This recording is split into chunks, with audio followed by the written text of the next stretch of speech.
to see this meeting. You guys, am I blind? You got to tell me, am I blind?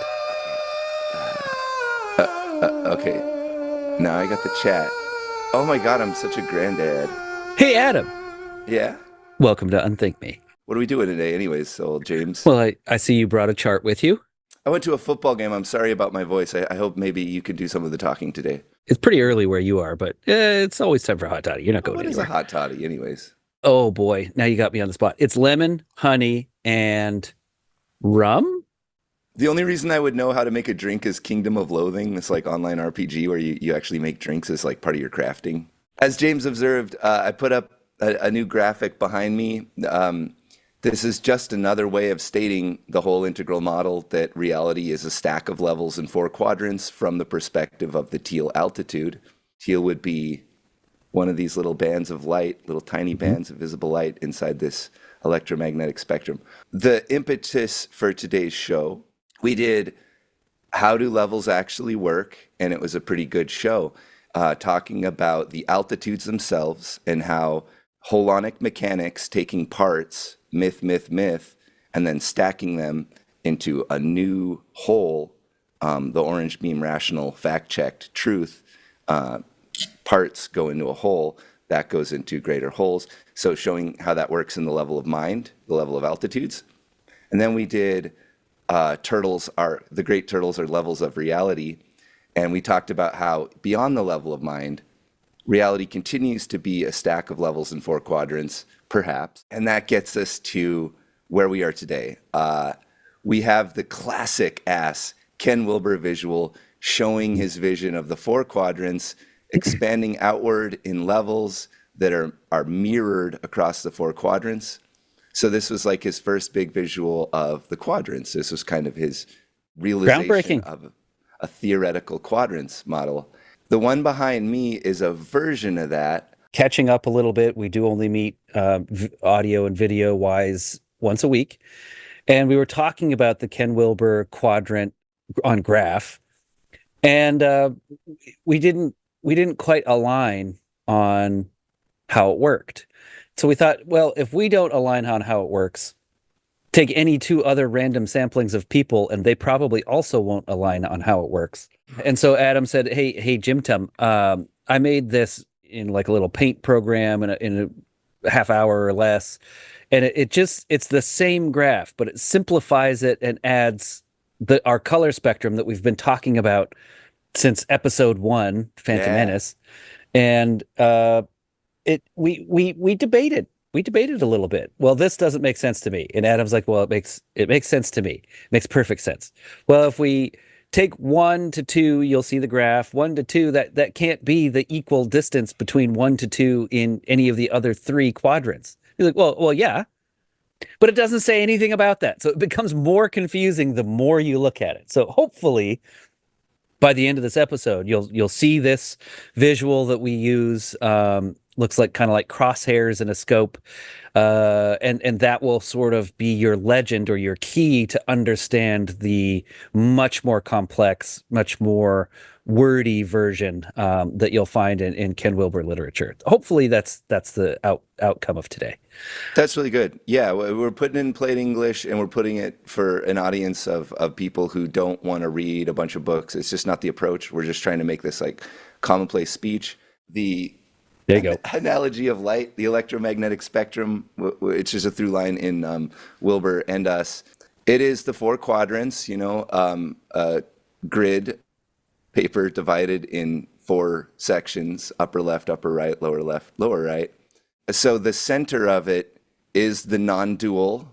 It is no more quadrants. It is also whatever the origin of everything is. Maybe the Big Bang, maybe prior to the Big Bang, a bigger thing, a meta thing, but whatever the origin is, it's there in the center where the quadrants are born. And from there we go outward, 1, 2, 3, 4, 5. And what it's trying to say is that 1 in the upper right equals 1 in the lower left. 1 is 1 in all 4 quadrants. 2 is 2 in all 4 quadrants. So we're imagining concentric circles moving out from it. Squares. It's a grid. Squares, in this case, if you like. because Here's where our debate started. Yeah. Is me personally looking at Wilber's quadrants. You'll never get a square. It'll be some sort of trapezoidal thing. You won't have right angles on this thing because the distance between the ones and twos in the quadrants aren't a 90-degree angle, is what I'm saying. And that's why I believe a circle. Can you say that again? The distance between the quadrants are not a right angle? It shape-wise, if we're to put this into shapes, I think circles and ovals are a little more lifelike. There are no straight lines in nature. So by what I'm saying is, if you can pull up the visual, I have you on visual. You can pull up the visual so people can see what I'm talking about. Yeah. So we have 1, 1, 1, 1. Okay, we have a very small square in the center, and that's pre-life. That's pre-anything. And then, okay, now we go to 2, 2, 2, 2. But in the timeline of existence of things, twos happened at different times. It took longer to get from 1 to 2 in one of the quadrants than it did in another quadrant. And it took one of the quadrants going from 1 to 2 for the other 3 quadrants to happen. And it's not saying one quadrant led them all. It inched a little bit this way, and that made the other ones inch a little bit that way outward. So we can't look at it as all the ones are a perfect square and then all the twos are a perfect square, because 2 in one quadrant may have happened 100 billion years before 2 in another quadrant. And that's sort of the Achilles heel of putting it on graph paper, is it's not equal as far as the ever expanding square. And that's why you won't get perfect everything's at 3 in history or the development of an individual. Everything is at a perfect 3. Everything is at a perfect 4. Even if it were to line up that everything happens to be at 3 at this point, 3 in one of the quadrants, I'll just say upper right, is far beyond where 3 in the lower left is, as far as evolution and growing and expanding of consciousness and everything. The numbers 1 through 12 aren't equal as far as development is concerned on a timeline. Moving out from the center is not a linear timeline, and I would say it's not even time. It's not even supposed to be a timeline. It's a developmental line, which seems to be going at an accelerating rate. So James knows this. I know that we're all on the same page about that. And what he's saying, now this is true. This is certainly true. When the moment molecules come into being doesn't mean the moment planets come into being.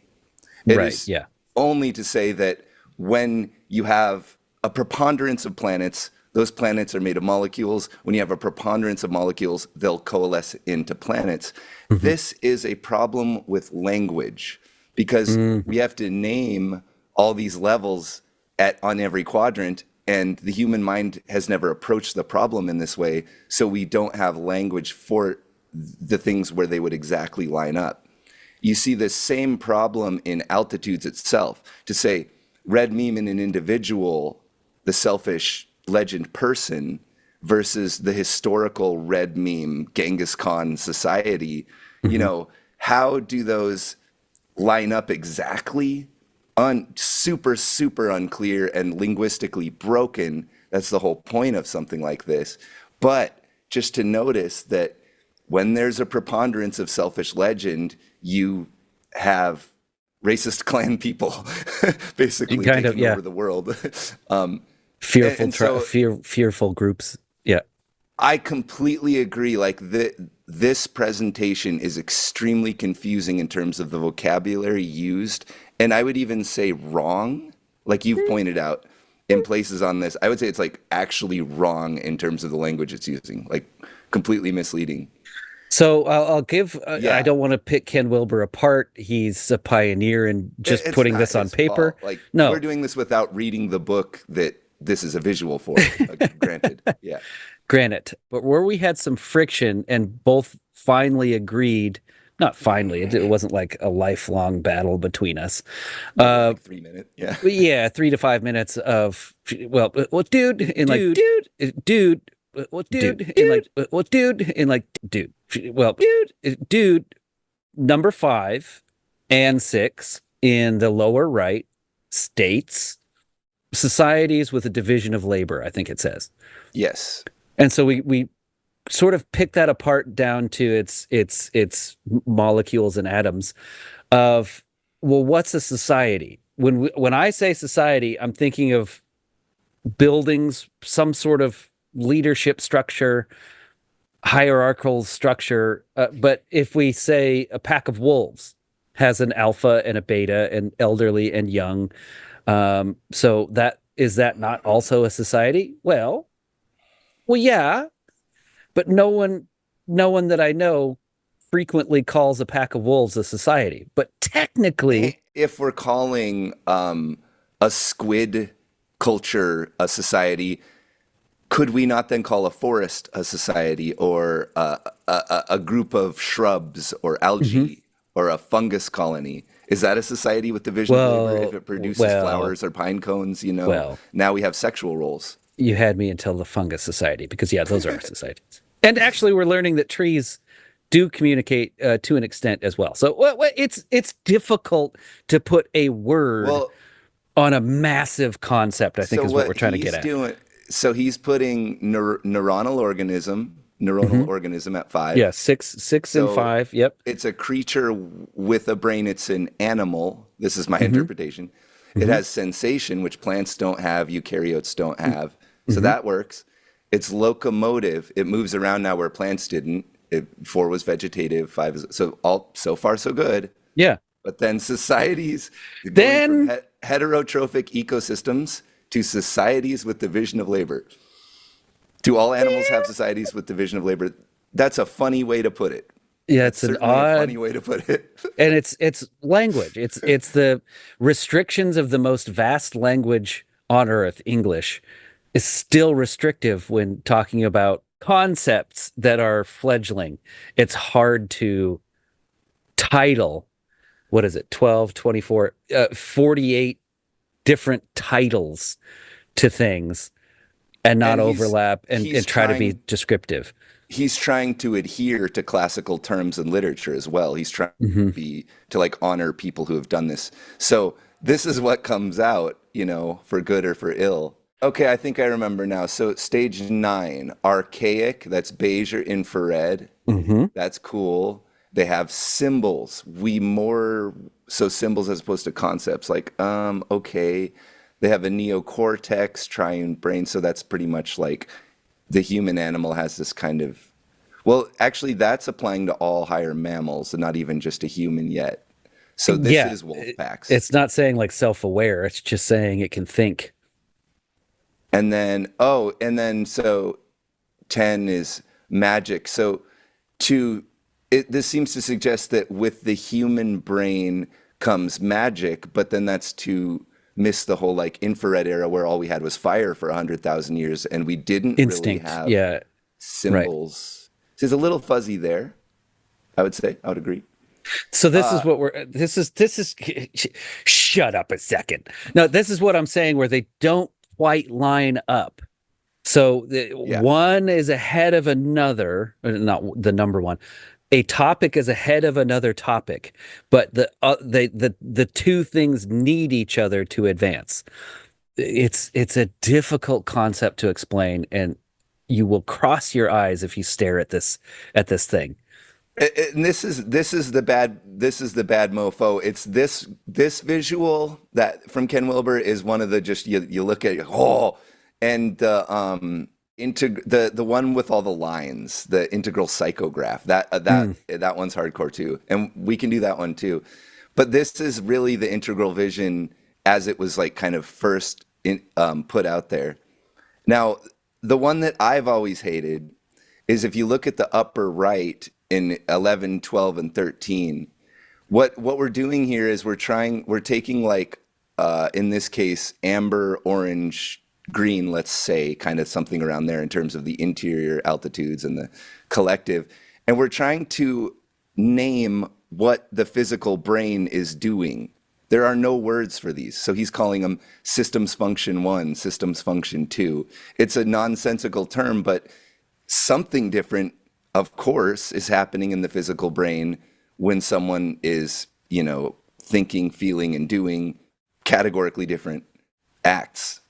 And there's no word. We don't have We're words. limited, but we're limited by language again. And once again, I'll reinforce: English is the most descriptive language there is, and we can't describe it in English. It's tough. Exactly. I want to go on record as saying I cannot do any better. Ken Wilber nailed this thing so hard, but I have some notes. Yeah, that's what we're up to in our ongoing quest. I would hate to use the word update, but just to transform these Ken Wilber ideas and visuals into something that is more the type of thing that would make sense to me, I think. So then we have the visual that I constructed. You're talking about squares and circles. Like if you were to imagine the connection, 45-degree lines coming perfectly out, what would it mean for something to be existing on strictly the vertical? It would be kind of non-dual. It would be not subject or object. So Okay, so we live in 4 dimensions. I don't know if you know. 3 dimensions? We live in 3 dimensions. We live in 1,000 dimensions. If you were to try to just go north on the vertical axis, it would never line up and you wouldn't exist. I think the idea is a reflection. That each of these levels reflects. So that there shouldn't, it's confusing because we would expect, in one of these quadrants for different lines to come out, or different types would be like sort of to one side or the other. But I think it is really just saying inside of here, this goes, it's really hard to do. This goes outward. I actually can't, how would that, okay, yeah, like that. This goes outward. But there's no rotating that. It's just saying that as this grows, this also grows in this perspective, because these are only perspectives. That's the whole point of the quadrants, is that they're not real, that these levels seem to show up in 4 dimensions, but it's actually not 4 dimensions. It's just what reality is. I'm in here, stuff's out there. That's just what reality is. Putting it on graph paper seems like a dumb move, really. The How graph else are you paper going to put does it in a nothing book? for us. It's just like because he needed to draw it correctly. He just had pen and paper and a ruler, so he needed graph paper. But we don't need the graph paper. It does nothing for us but confuse us. There's no meaning to a unit of 1 except stacking a level, and there's no meaning to geometry. You don't show up at higher in one quadrant than another. That would be like the vampire not seeing its own reflection. Like, what do you mean? And You don't I fucking emit didn't light? argue, but I made the point, and I think you agreed that on upper right, we're born into 7 or 8. Like that, you don't exist before those things happen as Well, a hang human on. being on Earth. Before you're born, though, you were a cell. You were I have to imagine those cells were at some point molecules. So So I agree. we're Yes. putting a starting point at birth where we enter the visible light. Yeah. But Yeah. creepily, You don't we enter do. as beige, instinct driven. All you have to do is survive, and that's it. Level until 8 out of 12. Things go fast the higher you go. Things can move pretty fast. You got to slow down and check it out once in a while. This is the ontogeny recapitulates phylogeny thing, Mhm. where the human baby has been an atom. It's such a funny idea. It has been a bunch of atoms, right? And then those somehow became molecules, proteins, and somehow ended up being a sperm and egg, and somehow those got together, somehow became a multicellular organism, became a sort of vegetative protoplasmic thing, became sort of a fish-like thing, became sort of like every animal we've ever evolved through. And then you're born and life starts after Yeah, all at that some shit point happens. you are a single speck of carbon In your somewhere daddy's in the eye. universe. There's just a glint in his eye. Right. And then, fast forward a billion years and you're bored. And you're born. It's Here we nice. are. Yeah, it's nice. And this is a beautiful thing if you like it, that the development of the universe is contained in your body. The entire hmm developmental path We're of the universe Carl is inside Sagan. your body. We're all made of stardust. It's Yeah, we're true. stardust, and we're all the animal kingdom that progenited. We're not octopuses, like we probably were never octopuses, but some of those Yeah. parts we have in Those common. are definitely aliens. Yeah, those things don't even come from here, so it's not fair. Yeah, it's not fair. Mantises, octopi, and viruses, I think we were agreeing. They don't even go here. Man is the only thing that belongs in this damn planet. Well, Everything no. else is space seed. Yeah, we kind of we showed up in like middle school, and by high school everyone forgot that we transferred in. The new kids on the block.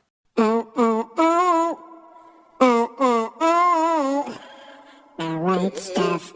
So let's weave in some of this circular rather than square Visual.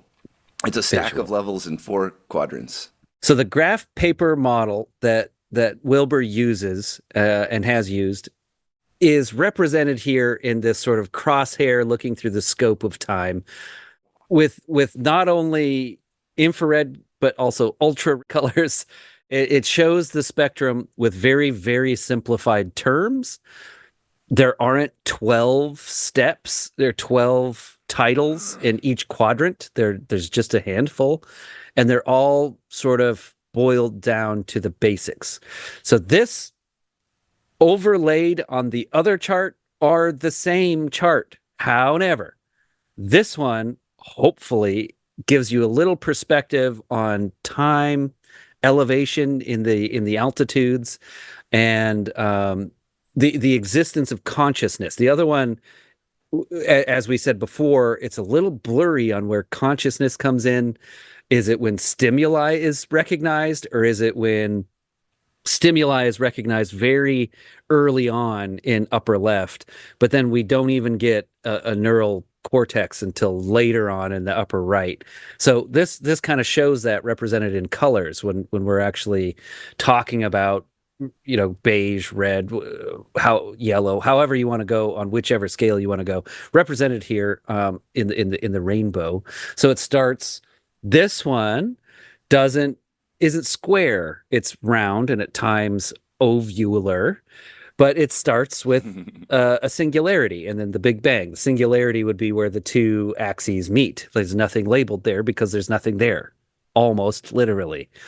Then the Big Bang, and as we get farther on, you can see that the color spectrum doesn't start until way up there.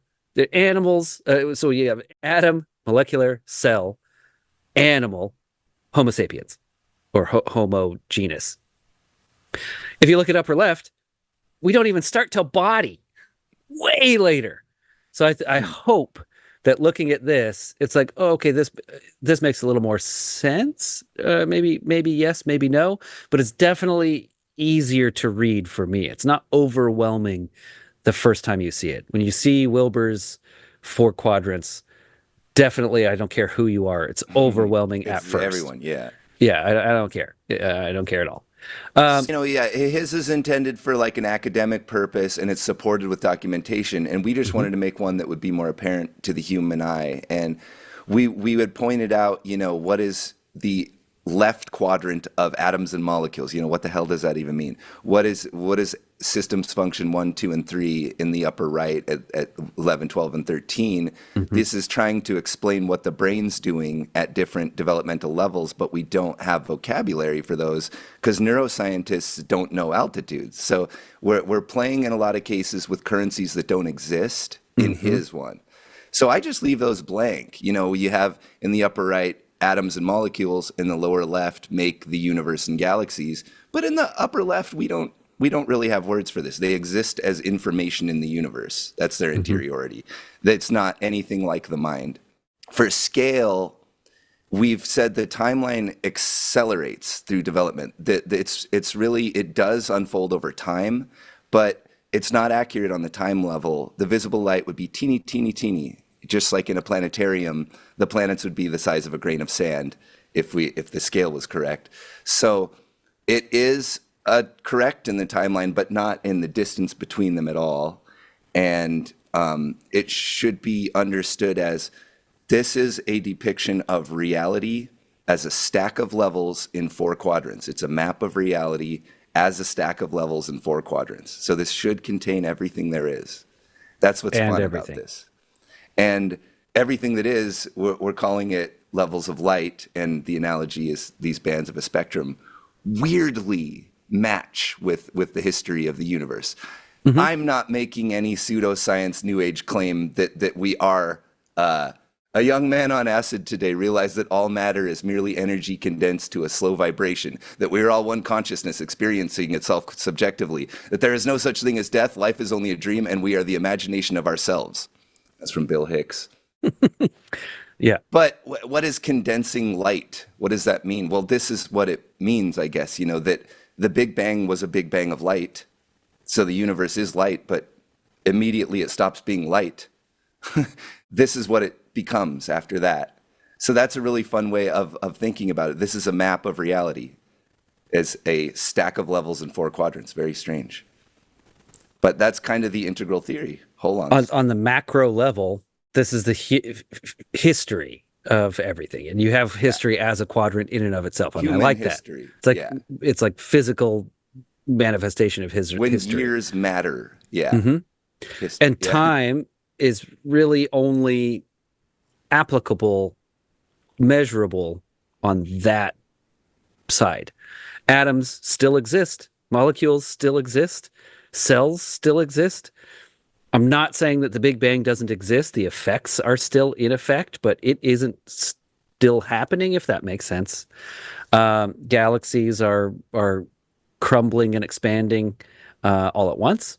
So the time on this one makes a little bit more sense. Things line up. When we have Homo sapiens in top right, we also have civilizations in bottom right, lower right. Whereas the other model, we were just getting a neural cortex when there's already vocabulary, societies with division of labor. What the hell? Because there's more space, more and less space between 1s and 2s and 3s and 4s, depending on the quadrant. Here, it's pretty equal, dude.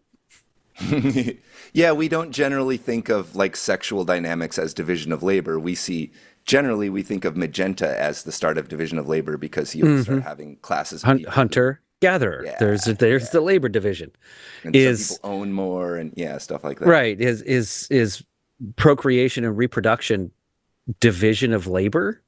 Not voluntarily. Yeah, a little weird. Or biologically. Like ant colonies. Yeah. So it's a little roles that are genetic in nature. We got vocab. So with the quadrenal model that Wilber puts out on graph paper, you need to know quite a bit before that starts making sense. 100%. With this model, the Lowen model, the circles and the colors, you need to know a little bit. You need to know something. If you just show this to someone who's never talked about this topic, some things still make sense. If you put this in front of someone and for 5 minutes, and then, okay, you've looked at it for 5 minutes, great, let's talk about it. They will be able to put together, okay, Big Bang, galaxies, ecosystem, civilization. Well, that makes sense. Atoms, okay, yeah, that makes sense. And it's just more simplified vocabulary. They're the same quadrants. They're the same stacking of levels. It's the same, just hopefully simplified. That's really cool. I like how, so the bottom right is like the history of time. What you'd read in a history book is the history of humans, where what year it is matters. So that goes in visible light. But it goes right back to what we know as the start of time and should theoretically go to the end of the process of development, whether that's time or not. Who knows? The Big Bang being the earliest measurable, quantifiable start of time. It's pretty unanimously agreed that there was some sort of something, whether it was a Big Bang or not, at a very general but specific enough time on the history of everything. In the upper left, so the mind, as we understand it, is sort of a human phenomenon. So that's the visible light. But interiority could go beyond mind, of course. We could imagine networked brains or something beyond a human mind at some point. It's fathomable. Prior to that, whatever the experience was of life forms developing from inside the eyes of the grasshopper, that's what would be in those dark areas that we don't really know what the mind of that creature would be. This is tracing your story. Upper left is your development from protoplasmic proteins of your parents into sperm and egg, into through being protoplasmic and fish-like, and then finally coming out, birthed as a baby. Now you're starting to enter visible light in the infrared as a mind in a body. Go. So the upper left is your own personal journey through development. The And then eye. the upper right is the component parts of you. It's the Legos. This is where we talk about atoms as the fundamental particles. And this is where we're talking about forces, and dynamics that interact with each other. But I am myself, a stack of altitudes in terms of how I comprehend reality. And I am a stack of instincts beneath that govern what I'm capable of doing. And beneath that, I'm a stack of cells. Cells are stacks of molecules at blah, blah, blah down the line, however far we understand. But those things are pieces of the physical me, the stack that I run. So I call it stack. It's the tech stack of an individual. It's a bunch of atoms in a trench coat trying to get into an R-rated movie. Yeah, Holons are very much a stack of creatures in a trench coat together trying to get into a movie theater. That's what everything is. Yeah. We just hijacked matter and just said, like, we're going to go and sing and dance. Like, what a crazy thing to do. And then lower left is the experience of being us. All the stuff, all the substance, all the life, all the people, how we're developing together in a communicative sense or in a collective sense. This is the growth of the collective thing that is the human consciousness, the human civilization, which we're calling culture in this case, in the visible light. Beauty. So notice it didn't take us a long time to explain this one. Yeah, it's Like, pretty okay, straightforward. 4 minutes, pretty good. And I would be if I were to interested- put a criticism on this, I would change Homo sapiens to Homo genus. I like it because you want to include. Yeah, there's not that we need to be inclusive of. There were a lot of proto. Looking at it through this set of rose-colored glasses, it's a rainbow, and there's a lot of homos on it, and you put trans people way up at the top. I love Let's it. not forget about Erectus. As an amateur anthropologist, my favorite scene out of anything, anywhere, is a Futurama episode where he goes to the scientist, the great nephew of Fry. Hubert J. Farnsworth goes to an ape planet, and they're talking about, well, you never found the missing link. And then he's like, oh, well, yeah, there was this, and this. And then they, well, okay, but there was no link between that and you now. And he's like, well, yeah, well, there was this, and this. And I think it goes to commercial, but it comes back and he's got like 30 different homogeneous things named. And they're like, yeah, but there's no link between that and this. He's like, well, there's like 3 more. I'm like, are we done yet? I've been asked before why, if humans came from monkeys, okay, already. If humans came from monkeys, why aren't there other humans? Like, we're all Homo sapiens. We have different colors and heights and flavors and things, but we're all Homo sapiens. Well, there were, but we ate them. Like, they're gone now. Well, They yeah, fucked and ate us. Yeah.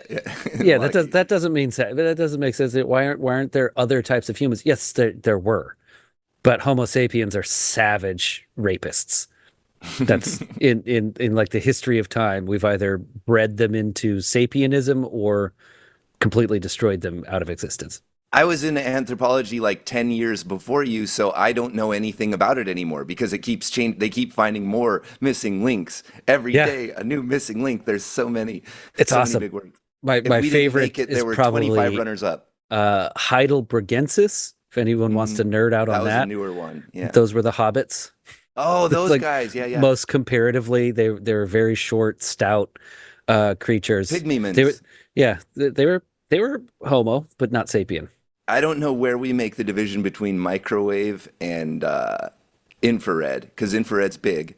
Mm-hmm. That could be all the homos. It could be all the higher primates, even something like that. I mean, you see, this is stuff that pops up. You see chimpanzees doing some suspicious stuff sometimes. They were hunting with spears. They were spear fishing. One of them died of a broken heart when its mother died. Like, yeah. Not orangutans. They're, yeah, it's certainly homos could all breed. I wonder if you just kept trying with different subjects, if you could get like a. Isn't this a thing where it's suspected that some intelligence programs are experimenting with gorilla human hybrids? Oh, I'm Okay, that sure. might be pretty deep in the weeds. I don't know, guys. I don't know whether that's tinfoil or not. But I've heard these. I've heard I, stirrings, it just takes that one time for something to be better, and then that will be the way. and then we have Something better than the sum of its parts. You got a human and a fill in the blank, and then the next thing was better than the two individuals. That's something.